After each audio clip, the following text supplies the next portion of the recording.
The president of the African Transformation Movement, which is a party in parliament, has lodged a complaint with the public protector in the matter of the alleged theft at President Cyril Ramaphosa's Phala farm in Limpopo, citing a breach of executive members' code of ethics. He joins us now via Zoom. A very good morning to you once again, Mr. Zungula. Again, was Arthur Fraser's case with SABC your basis for the complaint? It was the prima facie evidence that have been brought about by Arthur Fraser, the research done by investigations done by Amabungane, and the subsequent response by Mr. President Ramaphosa that we saw that no, this does not make sense. Therefore, the public protector must thoroughly investigate this issue. The public protector has previously lost cases in the courts in relation to a clarification of a breach of the executive members' code of ethics. How watertight do you think your complaint is this time around? Section 86 of the Constitution is clear regarding how members of the executive cannot partake in paid work. And Mr. Ramaphosa, he's clearly stated that he's doing business in his farm and is deriving an income. Secondly, in 2014, when Mr. Ramaphosa took office, he said to Parliament that he is given the running of any business activities of his to a blind trust. However, when he spoke over the weekend, he gave the impression that he is actively involved in the running of those businesses or that business in the farm. That is why we think that this particular case is watertight, and we've got strong confidence that the public protector will be independent and will apply the law and will find that Mr. Ramaphosa has breached his Executive Members Ethics Act. You're referring to his response, and the very response in which he indicated that his activity in game farming is recorded in Parliament, has been declared. Which areas do you feel are not clear for you? Sister Desiree, if you look at how Arthur Fraser is saying it was $4 million, and secondly, that particular robbery that transpired there was not even recorded, with the police services, meaning Mr. Ramaphosa does not even have confidence in the police. That on its own is giving an impression that he might not be telling the truth when he speaks about whether all of those business transactions have been recorded or declared in Parliament. That is why we strongly feel. All right, we keep losing Mr. Zungula there, but let's bring in Mr. Ntsikelelo Breakfast, who is an independent political analyst. A very good morning to you, and thank you so much for making the time. The Arthur Fraser case against President Cyril Ramaphosa about the robbery at Phala farm, does it hold water? Could it hit President Cyril Ramaphosa, especially with the African National Congress going for that, both a policy and an elective conference later on in the year? Yeah, Desiree, I think it's still early days to make that call, whether the argument is watertight or not.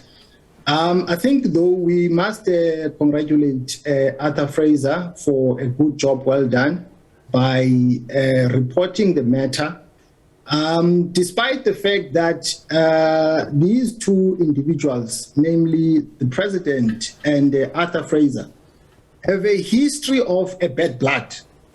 Everything has a context, and context is everything. That's why, for instance, President Ramaphosa removed Arthur Fraser from being a DG of intelligence, and then made him to work in correctional services.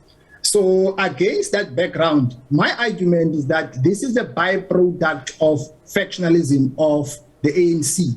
And as the public, we are caught in the crossfire.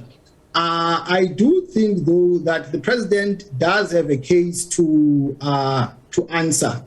But I think we need to be careful here and not fall into a political trap of some people. I was listening to the gentleman that we were speaking to earlier on. He's a politician. He speaks from a particular standpoint.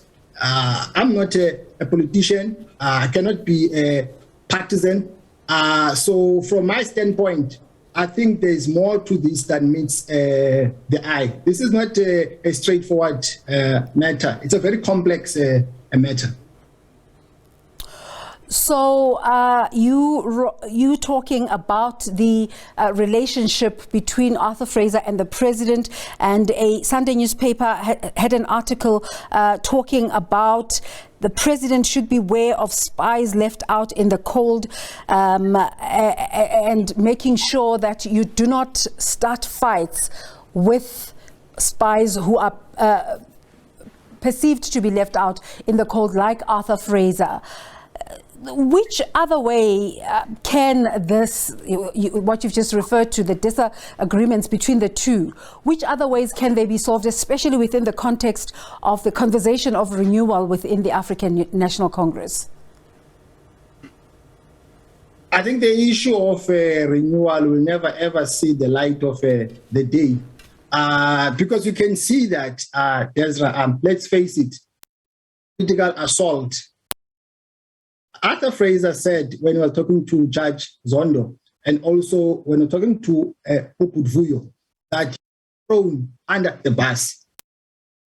The conclusion is that he's trying to hit back now about the rightness or the wrongness of that. And also that doesn't imply that the president will not be at fault in the argument by the president. But all I'm saying is that there are some political underpinnings here. I don't to be made to look at this that is one-sided. Mr. Breakfast, are you still with us? Yes, I'm still here. All right, he's still with us.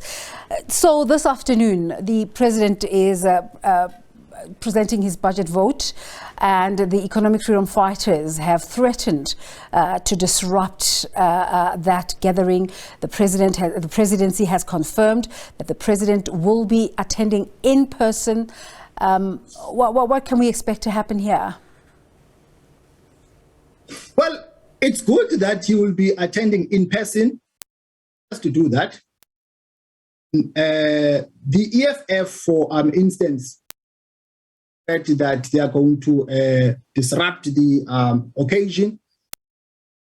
I understand where they come from, because one of the responsibilities of opposition parties is to hold executive, including the president as the head of government there.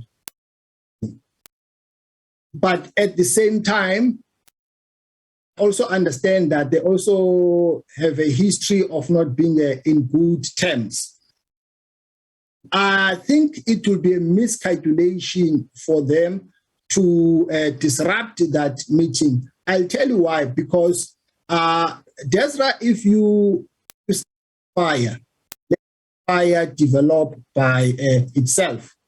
If you a fire, you don't have to facilitate the development of the fire. So charges have been laid. I think they need to take a step back and let these issues play themselves out. Because you see, what they are doing is that you're not. President Ramaphosa does have people who like him. Continue taking a swipe at him, unleashing these attacks. By you are creating an impression that you are the one that is at fault and he is the victim. So what I'm saying is that this strategy, it might backfire on them, because some people might sympathize with Ramaphosa because of what they are planning to do, if there is a plan like that in the pipeline. In that case, how do we balance out the a political with the rule of law side? At the strategic level for the EFF and for Arthur Fraser, if you throw a hand grenade, hide. The hand grenade by itself will do the damage. So I think they need to leave it at that and not try to reinforce this by making it overt. You see that now they are unleashing this attack, because by so doing, I think they're making us now to believe that maybe this is just a political agenda.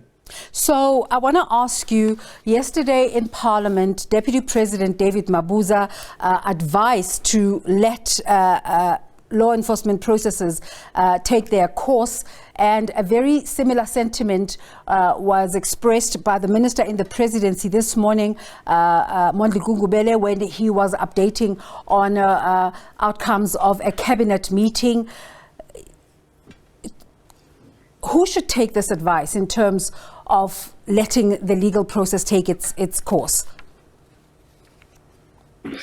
Desra, first of all, the president has a responsibility to defend and protect the constitution. And also, as analysts, including the public, we should not be too soft on him. But at the same time, we should not fall into any political trap. Because, like I said, there are other underpinnings here. So I think Mr. Mabuza was very strategic yesterday when he said that the law enforcement agencies must run with this, because also he doesn't want to come across as if now he is strategically positioning himself to take over from the president if the issue of step aside does kick in. But like I said, this is not something that is simplistic. It's a very complex matter. There is a political agenda. At the same time, the president might be at fault because his argument does have some gaps. Yeah. Mr. Breakfast, thank you so much for making the time. As you say, it's complex, but it's also developing, and we continue to watch developments in this regard.